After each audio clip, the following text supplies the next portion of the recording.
Glória a Deus. Estão me escutando bem? O som tá bom? Amém? Glória a Deus. Estava lembrando essa semana.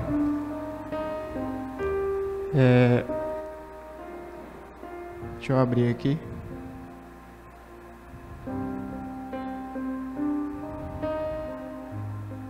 Estava lembrando essa semana que me lembro que algum tempo atrás, né, ainda adolescente, eu me lembro de escutar uma história que houve um tempo na igreja em que existiam pessoas na igreja que eram chamadas de foguistas. A Rangel conhece isso aí. E eram pessoas que elas eram chamadas, era algo até que combinado, para que durante o culto ela se sentasse em lugares estratégicos da igreja e ela ficasse proclamando o nome de Deus, incendiasse aquele lugar. Por isso ela era chamada de foguista. E eu creio que esse foi um tempo que era algo realmente combinado, talvez não era algo que Deus realmente estivesse fazendo ali. Mas eu estou feliz nesses dias porque Deus tem depositado um fogo nos corações, um fogo que não se apaga, não é um fogo determinado pelo homem, não é um fogo acendido por nós, mas é algo realmente em que Deus derramou, e esse fogo é algo que não se apaga, irmãos. É algo que aumenta dia após dia, cada dia mais, esse fogo aumenta. Só que para isso precisa de mantenedores de brasa. Irmãos, e Deus tem falado algo comigo até ontem na célula. Eu acredito que Ele me deu uma frase ali naquele momento e acredito que talvez não seja o título dessa mensagem, mas que seja o tema dela. Esses dias nós temos deixado de buscar o Deus que entrega e passado a buscar o Deus que você se entrega.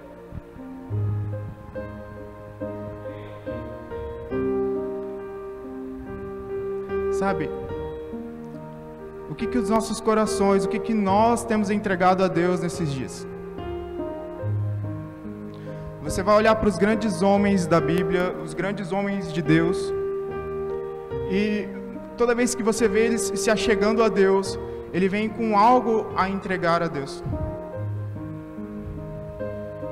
Irmãos, tudo está disposto para você, está tudo liberado. Deus já liberou todas as coisas para nós, para que a gente vivesse. Mas essa é a questão, quando eu vou me assentar à mesa? Quando eu vou entregar o meu ser ao Senhor? Quando que eu vou entregar o meu coração com totalidade a Cristo? Está tudo disposto, irmão, a mesa está posta. Quero ler com vocês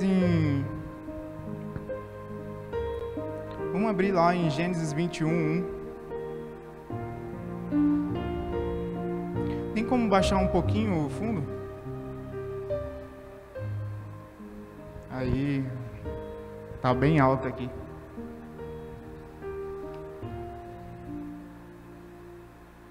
Amém? Gênesis, a gente vai andar um pouquinho em cima disso, em Gênesis.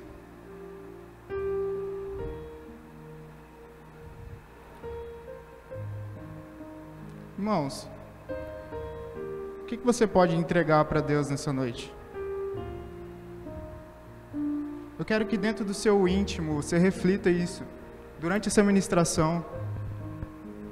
Talvez você veio com a intenção, cara, hoje eu quero ir na igreja, quero me sentir bem, quero me alegrar,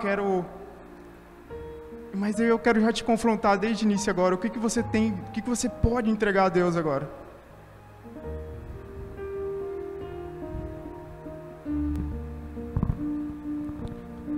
Pai, nós declaramos que nós desejamos o Senhor nessa noite, Pai.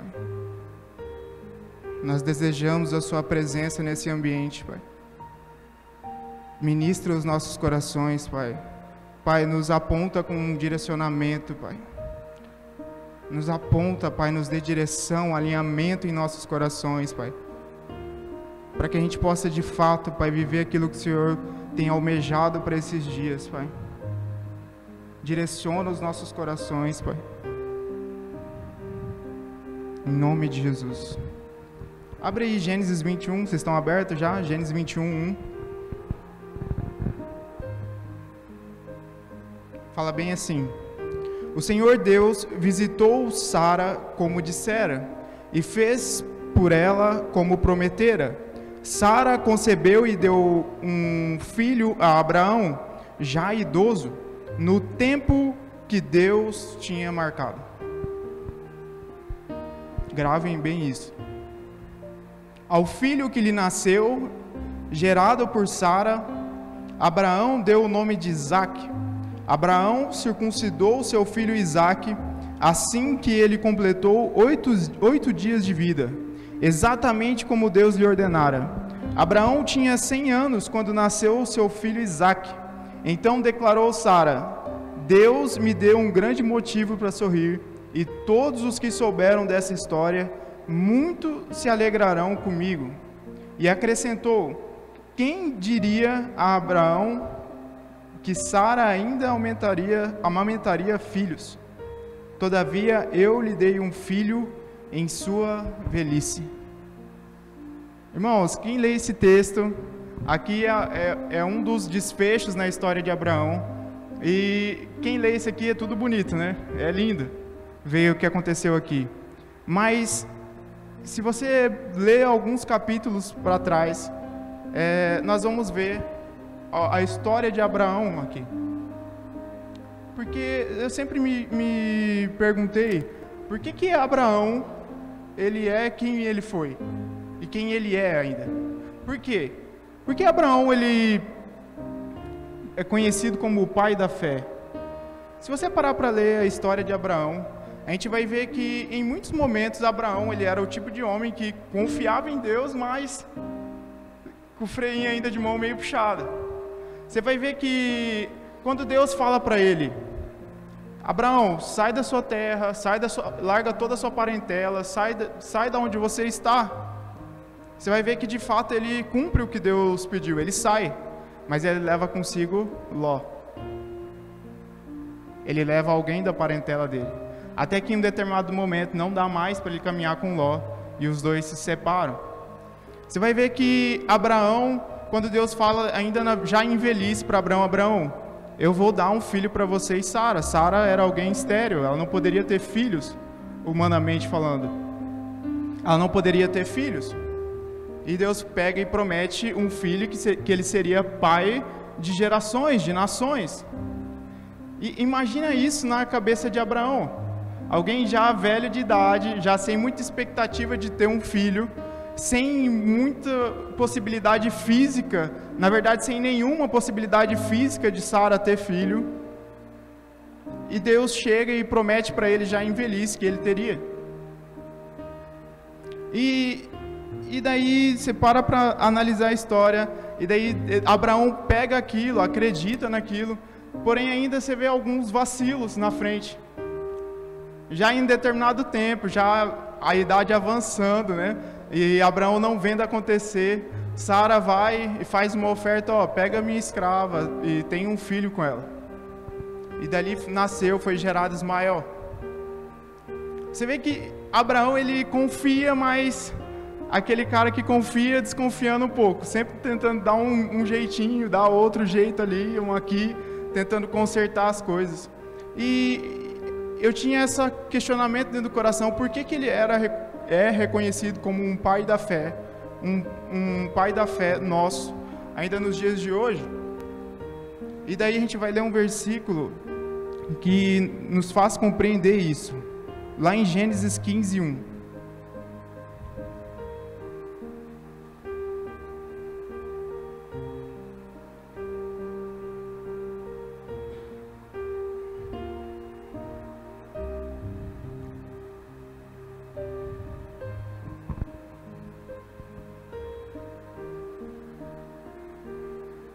Gênesis 15, 1.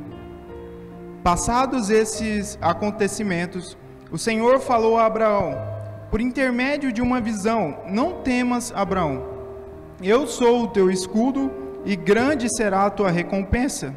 Contudo, Abraão declarou: ó Todo-Poderoso Senhor, meu Deus, de que valerá uma grande recompensa se continuo sem filhos? Eliezer de Damasco é quem vai herdar tudo o que tenho. Tu não me concedestes descendência, e por esse motivo um dos meus servos nascidos na minha casa será o meu herdeiro. Então, imediatamente ele assegurou o Senhor: não será Eliezer o teu herdeiro, mas sim filho gerado de ti mesmo será o teu legítimo herdeiro. Então o Senhor conduziu Abrão para fora da tenda e orientou-o: olha para os céus e conta as estrelas. Será assim a tua posteridade. Abrão creu no Senhor e isso lhe foi creditado como justiça. Irmãos, eu não sei tudo que fez Abraão se tornar o pai da fé, mas eu sei de uma coisa: ele de fato cria no que Deus tinha falado para ele. Abraão creu no que Deus falou para ele. E você vê, eu até me questionava: Deus, mas Abraão foi lá, teve filho com outra mulher, aquele filho não foi de fato abençoado, porque ele foi abençoado, mas não foi abençoado como geração de Abraão, porque não foi gerado dentro da aliança. E eu não entendia essas coisas. Deus, por que que ele fez essas coisas, mas e aí, Deus, por que que ele é o pai da fé? Porque de fato ele cria e estava tentando alcançar o que Cristo prometeu para ele. Mesmo que de algumas vezes ele falhou, ele continuou persistindo naquilo que Deus havia prometido. Ele continuou persistindo naquilo que Deus havia falado com ele. Houve uma insistência nele, ele andou em fé, acreditando. Imagina, irmãos, coloca na sua cabeça, imagina um homem de 100 anos tendo relação com a sua mulher para poder gerar um filho. Uma mulher que foi a vida toda estéril. Abraão creu naquilo e continuou com aquilo, acreditando até o fim.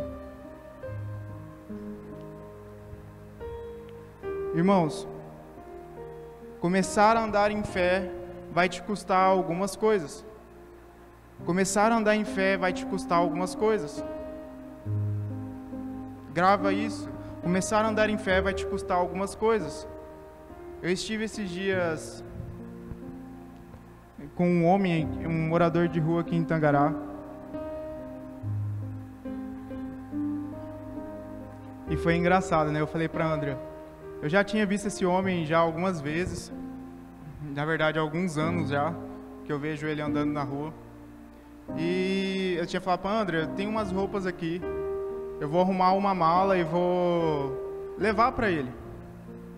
E eu separei algumas roupas, coloquei dentro da mala, arrumei tudo bonitinho. A André me ajudou a arrumar, a gente colocou algumas coisas ali. E daí eu peguei, saí e fui atrás dele. Eu sabia onde que eu poderia encontrá-lo. E eu fui procurando ele até que eu encontrei ele. O nome dele é João Joaquim, né? O apelido dele é JJ. E eu encontrei com ele e comecei a conversar. Falei, eu trouxe essa mala de roupa aqui para você, né? Ver se tem alguma coisa que te sirva, né? Que você possa usar, né? Trocar as que você tem. E daí ele, de fato, muito curioso, ele olhou para mim e falou, não, eu não preciso. Eu já tenho as minhas roupas. E eu fiquei com aquilo, né? Porque você fica imaginando, irmão, alguém, você morando em situação de rua, talvez tudo você vai querer trocar uma peça de roupa, alguma coisa do tipo. E aquele homem, ele olhou para mim e falou, não quero, não preciso. Eu fiquei meio indignado na hora, eu confesso. E falei para ele, não, mas dá uma olhada aí, abre aí a mala, né? Vê se tem alguma coisa que te serve, alguma coisa que você precisa. E ele não quis abrir, cara. Aquilo ficou me incomodando, eu fiquei incomodado com aquilo. E era na hora do almoço, daí eu falei para ele, então eu vou atrás de um almoço para você. E ele falou, não, eu aceito, ó, moço. E ainda assim, eu insistente, eu falei pra ele, moço, não, mas vou deixar a mala aí com você, dá uma olhada, vê se você quer alguma coisa. E do jeito que eu fui e voltei, ele não mexeu naquela mala. Enfim, eu peguei a mala e levei embora. E enquanto eu voltando para casa, Deus falou comigo, algo que me marcou.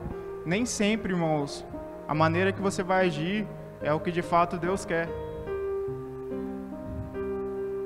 Nem sempre, irmãos.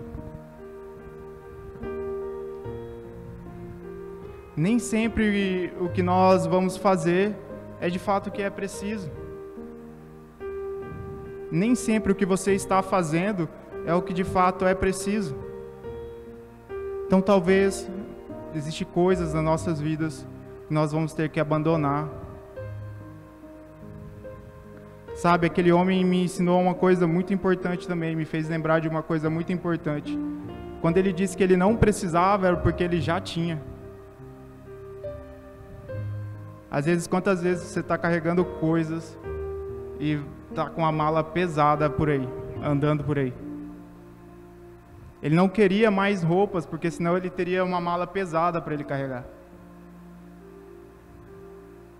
Quantas vezes a gente está carregando coisas que Deus já nos pediu para abandonar e isso tem pesado as nossas vidas, pesado o nosso andar em Cristo. Irmãos, quando Cristo te convida para a cruz, é porque só você vai para a cruz.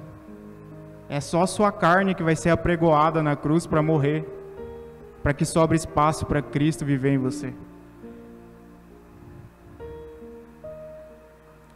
A gente tem essa confusão, né, de achar às vezes, fulano é minha cruz, minha sogra é minha cruz. Irmão, sua cruz, quem tem que ir para a cruz é você mesmo. É você que tem que falar, vem aqui, vamos lá. Vamos lá que essa carne tem que morrer. E existe dois tipos de morte, irmão. Uma primeira morte, que você toma uma decisão de viver para Cristo e aquilo é único, você toma essa decisão de uma vez por todas para a sua vida, aceitando que Cristo vive em você. E existe uma morte que você faz de forma diária, todos os dias. Quando você acorda, você decide viver para Cristo. Você decide viver para Cristo de todo o seu coração. E isso é diário. Sabe? Eu posso falar para vocês algo que eu tenho experimentado nos últimos dias. Eu sempre fui da igreja, cresci num lar cristão. E sempre existiu em mim, eu acredito que até um presente de Deus para a minha vida. Sempre existiu um coração muito bondoso, de muita bondade, de querer ajudar o próximo, de temor, de amar a palavra, de amar as escrituras. Sempre existiu isso dentro de mim. Porém, irmãos, isso era para o meu... Eu cresci com isso e isso era para o meu próprio orgulho. Essa bondade toda que existia em mim era uma fachada que escondia o orgulho. Porque por mais que tivesse um objetivo bom, de ajudar, na verdade, aquilo escondia o que estava por dentro de mim, que era eu confiar na minha própria justiça, eu confiar em mim mesmo, na minha bondade. Até que um dia essa bondade começou a me abandonar. Até que um dia eu precisei largar essa bondade, jogá-la fora, para reconhecer a minha existência em Cristo. Reconhecer a única bondade que é a bondade de Cristo, é por ela que a gente tem que viver. Abre aí comigo em... Deixa eu olhar aqui, é Gênesis 11, eu acho.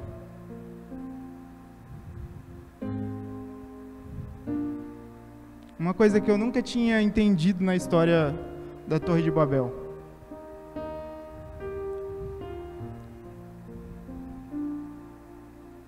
Vocês já ouviram essa história várias vezes.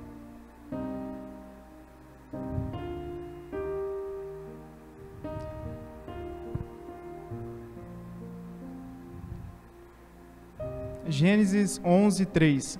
combinaram uns com os outros: vinde, façamos tijolos e cozamo-los ao fogo. O tijolo lhe serviu de pedra, e o betume de argamassa. E decidiram mais: vinde, construamos uma cidade, uma torre, cujo ápice penetre nos céus. Dessa forma, nosso nome será honrado por todos e jamais seremos dispersos pela face da terra. Irmãos, vocês já pararam para observar que o objetivo deles era bom? Queriam tocar o céu. O objetivo deles naquela época era bom, queriam tocar o céu. Porém, o propósito que estava por trás disso era péssimo. Porque o que eles queriam era enaltecer o nome deles. E daí eu estive pensando, quantas vezes nós como igreja fazemos isso? O objetivo é o céu, a gente aponta para o céu. Mas o que a gente está levantando é o nosso nome. O quantas vezes eu saio para ser bom com as pessoas na rua, eu faço bondade, eu pratico bondade, mas o objetivo é o meu nome. O objetivo sou eu aparecer.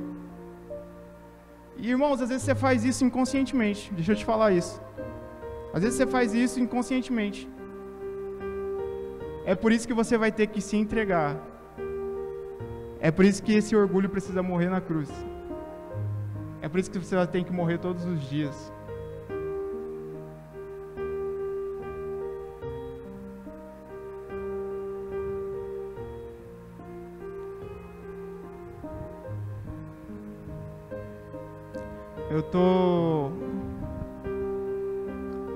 Eu e a Andrea, né? Acho que a maioria conhece minha esposa. A gente está casado há quase 4 meses. Essa linda mulher aqui.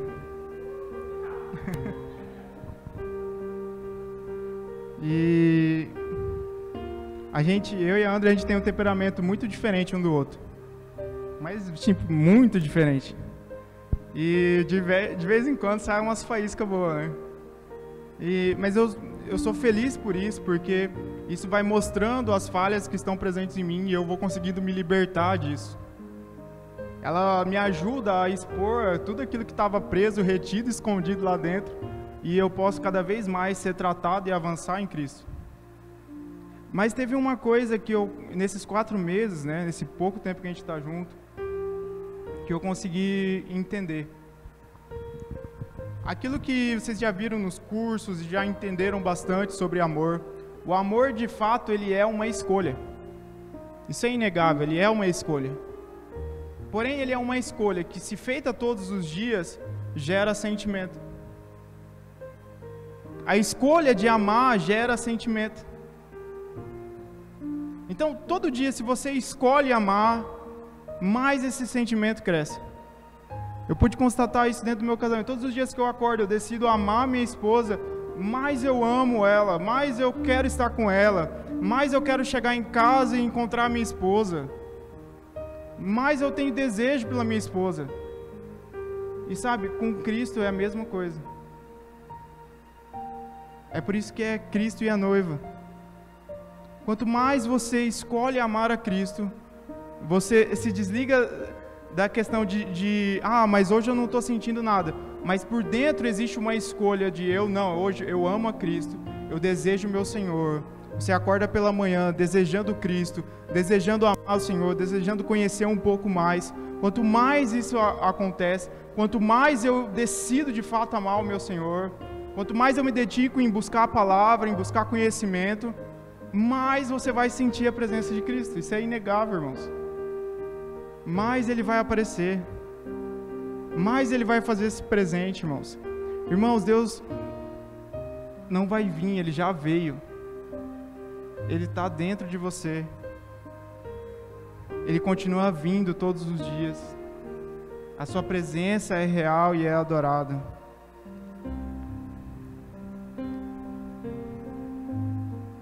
Vamos ler em Colossenses. Colossenses 1.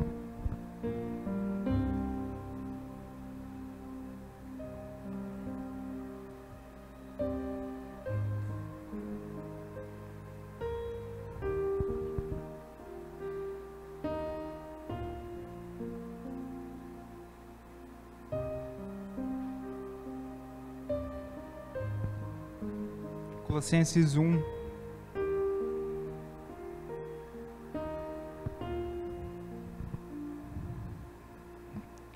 Versículo 13.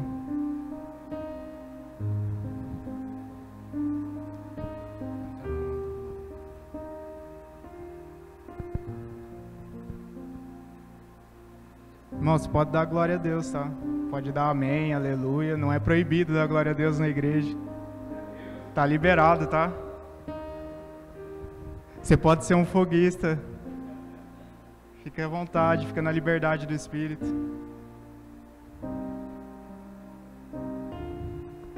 Colossenses 1, versículo 13. Ele nos resgatou do domínio das trevas e nos transportou para um reino do seu Filho amado, em quem temos a plena redenção por meio do seu sangue, isto é, o perdão de todos os pecados. Ele é a imagem do Deus invisível, o primogênito sobre toda a criação, porquanto nele foram criadas todas as coisas nos céus e na terra, as visíveis e as invisíveis, sejam tronos ou dominações, sejam governos ou poderes, tudo foi criado por ele e para ele. Ele existe antes de tudo o que há, e nele todas as coisas subsistem. Ele é o cabeça do corpo, que é a igreja. Ele é o princípio e o primogênito dentre os mortos, a fim de que em absolutamente tudo tenha a supremacia, porquanto foi do agrado de Deus que nele habitasse toda a plenitude, e por intermédio dele reconciliasse consigo todas as coisas, tanto as que estão na terra quanto as que estão nos céus, estabelecendo a paz pelo seu sangue vertido na cruz. E a vós outros também, que no passado eres estranhos e inimigos de Deus, conforme demonstrado pelas obras más que praticáveis. Agora, entretanto, ele vos reconciliou no corpo físico de Cristo, por meio da morte, para vos apresentar santos, inculpáveis, absolvidos de qualquer acusação diante dele, se de fato permaneceis na fé, alicerçados e firmes, sem vos afastar da esperança do Evangelho, que ouvistes e que está sendo pregado a todas as pessoas em todo o mundo, do qual eu, Paulo, me tornei ministro. Cara, aqui Paulo ele fala algo que essa palavra ela tem em diversas fases da minha vida tem falado comigo coisas diferentes. E recentemente eu consegui interpretar mais uma coisa aqui, entender mais uma coisa em Cristo aqui. Quando ele fala, esse versículo ele é muito forte, eu amo esse versículo. Ele existe antes de tudo o que há, nele todas as coisas subsistem. A palavra subsiste é uma palavra muito forte. Ela significa necessita para existir. Então, todas as coisas, irmãos, tudo que está sobre a terra, tudo que está no céu, tudo necessita de Jesus para existir. Você querendo ou não, necessita de Jesus para existir. Eu querendo ou não, necessita de Jesus para existir. Você necessita dele para respirar, você necessita dele para comer, você necessita dele para andar, para acordar, para dormir. Você necessita de Jesus. Tudo que está sobre a terra e os céus, tudo necessita dele. Todas as coisas foram criadas, estão convergindo para ele. Irmão, Jesus é o nosso tudo. E aí, teve uma coisa que me fez tornar o evangelho mais leve. Entender algo. Que se eu ficar parado, perturbado com o problema, se eu ficar com a cara fechada, se eu ficar sem desfrutar de Jesus, eu dependo dele para estar fazendo isso. Entendeu? Se eu não quiser desfrutar de Jesus, eu dependo dele para isso. Mas, irmãos, entendendo isso te torna mais leve, saber, então por que eu não sento na mesa? Porque ao invés de não desfrutar, então eu vou desfrutar. Porque está liberado para que eu possa desfrutar. Então para que eu vou deixar se tudo que está no universo necessita de Jesus para existir? Por que eu não vou então me sentar na mesa que está liberado para que eu me assente e desfrute do que Jesus tem proposto para esses dias, para nós, para as nossas vidas?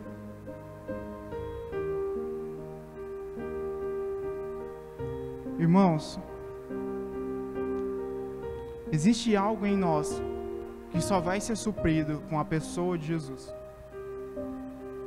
Vamos ler em Eclesiastes 3, versículo 11.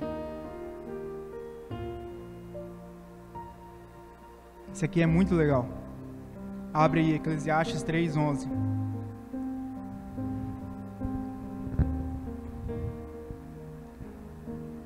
Ele fez, você que não abriu, ouça. Ele fez tudo apropriado ao seu tempo. Também colocou no coração do homem um desejo profundo pela eternidade. Contudo, o ser humano não consegue perceber completamente o que Deus realizou. Também, vou ler de novo. Também colocou no coração do homem um desejo profundo pela eternidade. Deus depositou no seu coração, depositou no meu coração, um desejo profundo pela eternidade. E o que é a eternidade? Daí, lá em João 17, ele nos responde isso. João 17, 1. Eu vou ler para vocês. Tendo dito essas palavras aos seus discípulos, Jesus levantou os olhos para o céu e orou: Pai, é chegada a hora, glorifica o teu Filho, para que o teu Filho te glorifique.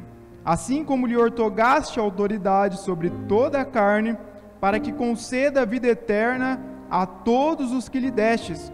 E a vida eterna é esta, que te conheçam a ti, o único Deus verdadeiro, e a Jesus Cristo a quem enviaste. Existe em você um desejo pela eternidade. Foi depositada por Deus dentro do seu coração. E só pode ser alimentada com a eternidade. Eternidade só pode ser alimentada com a eternidade. Quem é a eternidade? Jesus Cristo, Deus. Ele é a eternidade. Conhecer a Cristo é a eternidade. Então existe algo dentro de você, irmãos, que não vai se satisfazer com outra coisa. Não vai se satisfazer com nada mais a não ser a pessoa de Jesus Cristo. A não ser Deus, a não ser o Espírito Santo.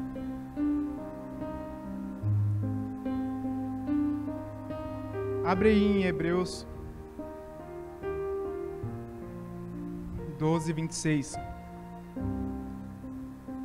Algum tempo atrás eu preguei sobre isso aqui.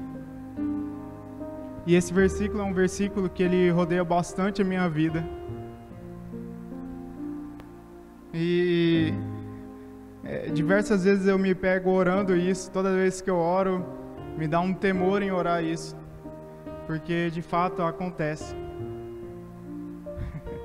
Tem que tomar cuidado às vezes com o que você fala, irmão. Hebreus 12, 26. Aquele cuja voz outrora abalou a terra, agora promete: ainda uma vez abalarei, não somente a terra, mas de igual modo todo o céu.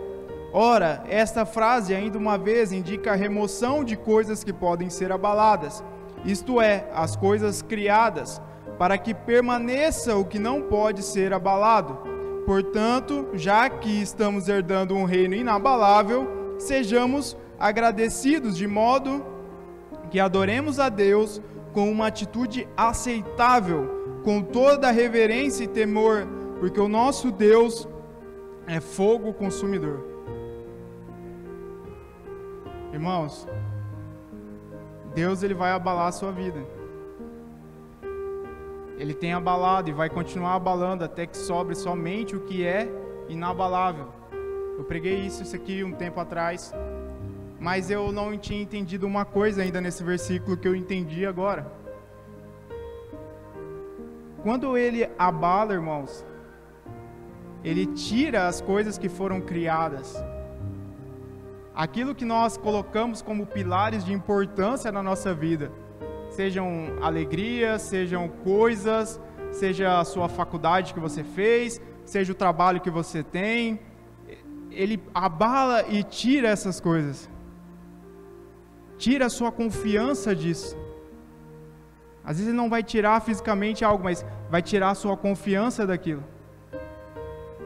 Por um dado momento, irmão, se você vai se sentir até inseguro, mas aí você vai perceber uma coisa, que o que era inabalável, que o que era fundamento, permaneceu. O fundamento sempre esteve, irmãos. Aquilo que a gente disse aqui esses dias, o fundamento, Deus não restaura fundamentos. Ele restaura corações para viver os fundamentos. É isso que Deus tem feito, restaurado corações para viver os fundamentos de Cristo. O fundamento é Ele, irmãos. É sobre Ele que toda obra tem que ser edificada. Tudo é para Ele, tudo é para Jesus. Basicamente, irmãos, até esses dias eu estava ouvindo uma pregação do Luciano, ele falou uma frase bem legal. É piorar para melhorar. Primeiro vai piorar e depois vai melhorar.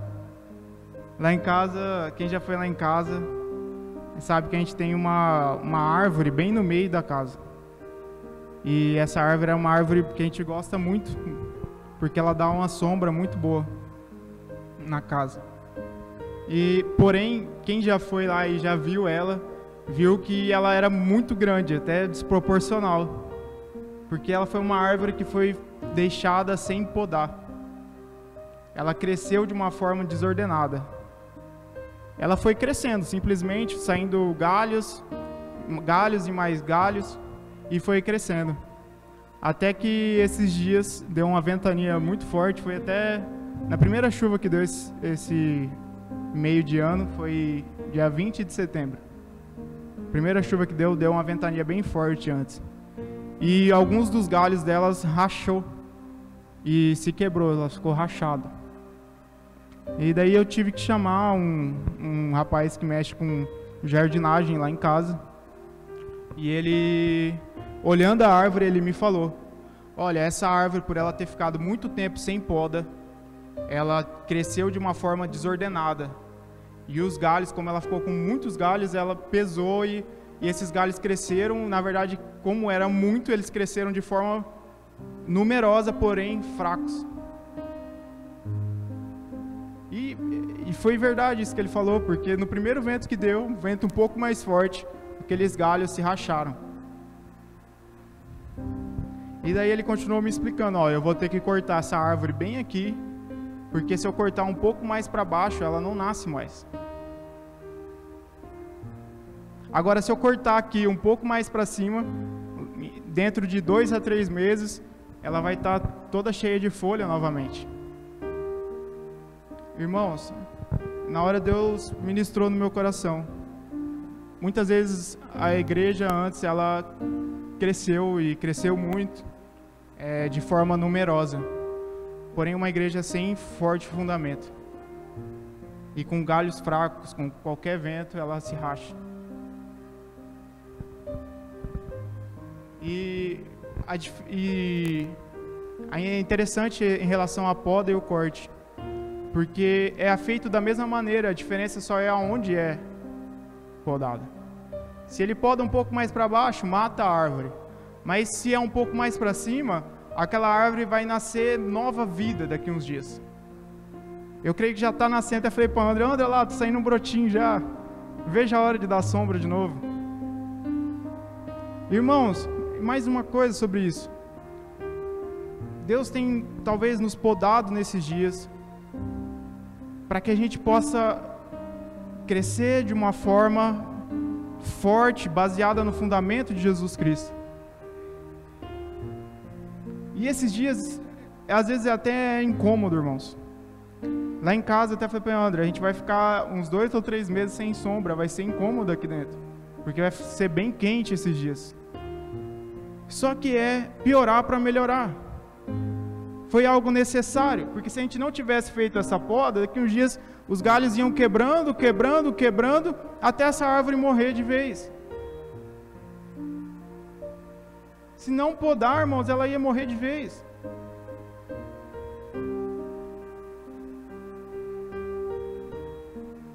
Deus pode estar realizando podas, irmãos. Se alegre por isso. Às vezes é difícil, mas busque se alegrar nisso. Para onde Cristo está te levando. Abraão também teve dias difíceis.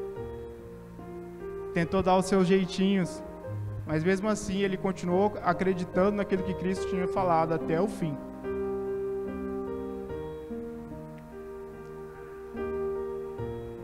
Vamos ler em Gênesis 3, 22.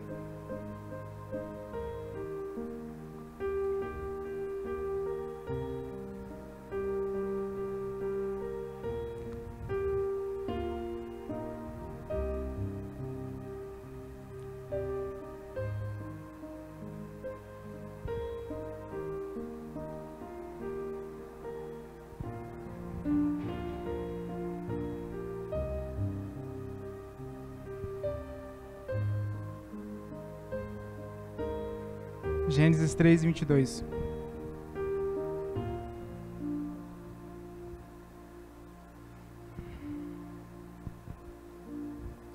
Diz bem assim. Na verdade, antes de eu ler aqui, todo mundo conhece, né, a história. Adão pecou, o pecado passou a habitar no homem. O homem foi expulso do jardim e não pôde mais participar do jardim.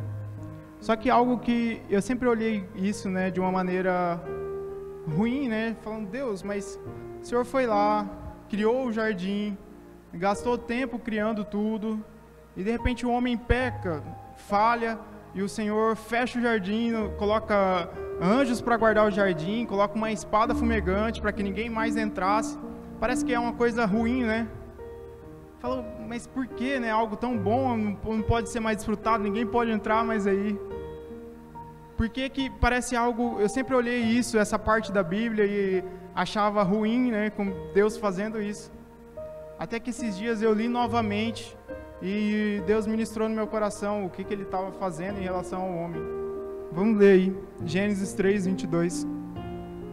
Então declarou Yahvé Deus: eis que agora o ser humano tornou-se como um de nós, conhecendo o bem e o mal. Não devemos permitir que ele também estenda a sua mão e tome do fruto da árvore da vida, e comendo possa viver para sempre. Por isso o Senhor expulsou o ser humano do jardim do Éden e fez que ele lavrasse a terra da qual havia sido formado. Deus baniu Adão e Eva, e no lado leste do jardim do Éden estabeleceu seus querubins e uma espada flamejante que se movia em todas as direções, evitando assim que alguém tivesse acesso à árvore da vida. Parece ruim, né? Parece que Deus não quer mais que ninguém coma da árvore da vida, que ninguém participe mais, né, do Éden. E daí eu perguntando: Deus, mas por que o Senhor fez isso? Ele falou: olha, eu estava simplesmente preservando a vida do homem. Porque a partir do momento que o coração do homem passou a habitar o pecado, a morte, se ele participasse da vida eterna, ele permaneceria com a morte nele. Mas Deus, a fim de preservar o homem, impediu que ele participasse da vida eterna naquele momento, para que ali começasse o processo de redenção. Deus não queria que o homem permanecesse em morte, mas que ele entrasse pelo processo de redenção e voltasse aí sim a participar da vida eterna novamente. Tudo que Deus estava fazendo não era prejudicar o homem, mas sim preservar a nossa vida, para que a gente pudesse viver o que a gente vive hoje. Entende, irmãos? Quando você passa a olhar na perspectiva do que Deus está fazendo, as coisas até o que aparenta ser ruim, até o que parece ser até uma perseguição de Deus, né, uma perseguição divina na sua vida, na verdade é tudo pelo seu bem. É tudo porque Ele já conhece a sua história. Às vezes aquela demissão, às vezes aquilo que foi ruim na sua vida te prejudicou. Na verdade Deus está te jogando para onde Ele queria que você sempre estivesse, preservando a sua vida.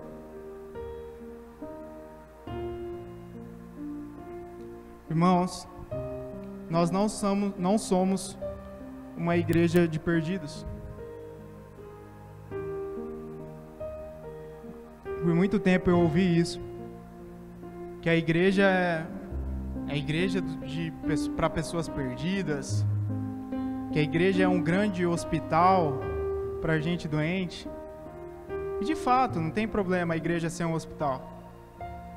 Aqui é um lugar para sermos curados, para sermos restaurados, mas a igreja não é isso. A igreja é um lugar de pessoas bem alinhadas, direcionadas, que aí sim vão atrás dos perdidos. Nós não somos um lugar de perdido. Nós temos direção, nós temos alinhamento. Deus está nos alinhando, nos direcionando para que assim a gente vá atrás dos perdidos. A gente vá para o campo missionário que é lá fora, o que a gente tem tanto falado aqui.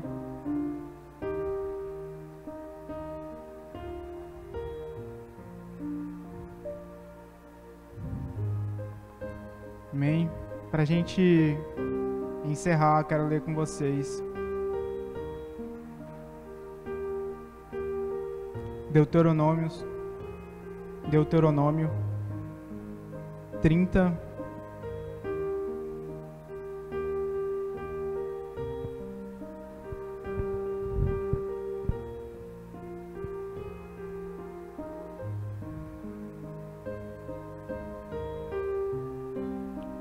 versículo 15.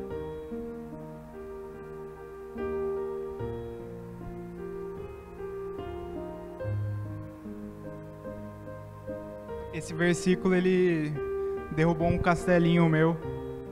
Quem sabe derruba um seu hoje também. Eu sempre acreditei com aquela coisa, né, que você usa como desculpa, né? Ah, mas Deus me deu o livre-arbítrio. Eu tenho liberdade de escolha, né? Até engraçado, porque muitas vezes a gente usou isso como se houvesse uma outra coisa boa além de Jesus. Como se tivesse... Não, tudo bem, se eu não escolher Deus, ainda tem uma outra coisa. Ainda tem uma... Irmãos, esse versículo desmancha bem isso. Se você não quiser ouvir, então nem... Deuteronômio 30, 15. Eis que hoje estou colocando diante de ti a vida e a felicidade perenes, ou a morte, destruição e infelicidade. Portanto, hoje te ordeno que ames a Yahvé, o Senhor teu Deus, andando em seus santos caminhos e guardando todos os seus mandamentos, decretos e ordenanças. Assim tereis vida plena, e muito crescerás em número. E o Eterno teu Deus te abençoará na terra em que estás entrando, a fim de tomares posse dela. Contudo, se o teu coração se desviar, e não ouvires e te deixares seduzir, e te prostrares em culto diante de outros deuses, e os servires, eu vos declaro, neste momento solene, é certo que serás destruído e perecerás. Não prolongarás os teus dias sobre a face da terra, em que ao atravessar o Jordão, estás entrando para dela tomar posse. Hoje invoco os céus e a terra, como testemunha contra ti, de que apresentei claramente diante de ti os caminhos da vida e da morte, a bênção e a maldição. Escolhe, pois, o caminho da vida, para que viva plenamente, tu e tua descendência, amando a Yahvé, teu Deus, obedecendo a sua voz e apegando-te, ó Israel, a ele. Porquanto disso depende a sua vida e o prolongamento dos teus dias. E assim poderás habitar sobre este solo que Yahvé jurou dar aos teus pais na antiguidade, Abraão, Isaque e Jacó. Fica de pé, irmãos.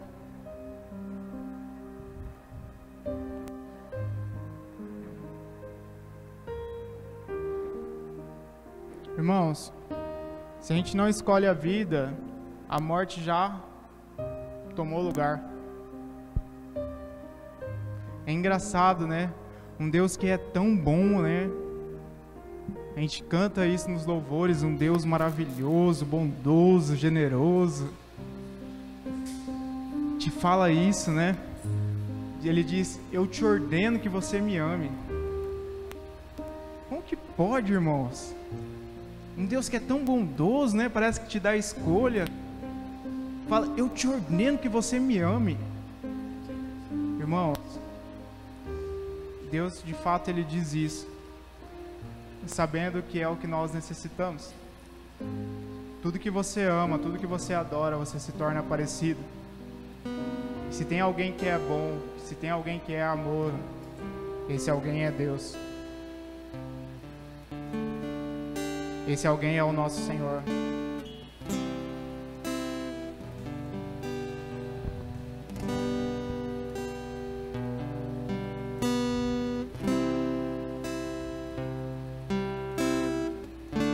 Irmãos, Deus tem um tempo marcado para você.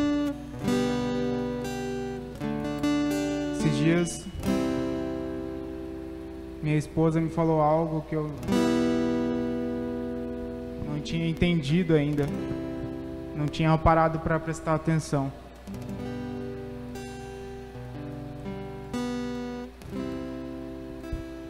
É engraçado, né? Deus, ele poderia ter criado a terra em apenas um único dia.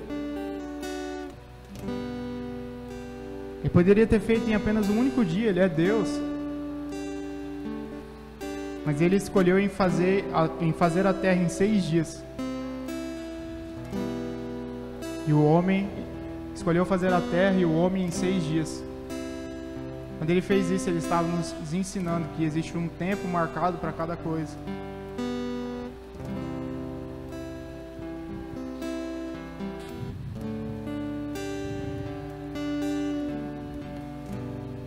Eu acredito que esse é um tempo que a gente está abandonando talvez aquele Deus que a gente buscava só para que Ele nos entregasse algo.